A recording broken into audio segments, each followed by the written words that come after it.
Si Jay, wala akong gagawin ngayon kaya magpapagupit at magpapakulay ako.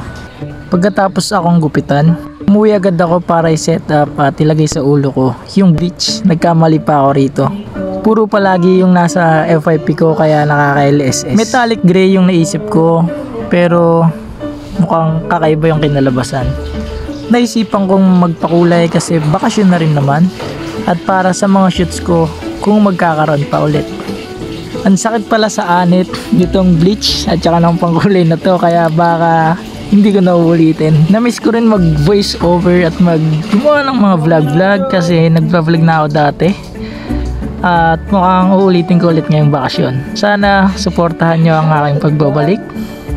Pagtapos ko banlawan, nakita ko yung resulta at hindi ako ganun kasatisfied dahil parang walang nagbago at parang nagsayang lang din ako ng panahon ko.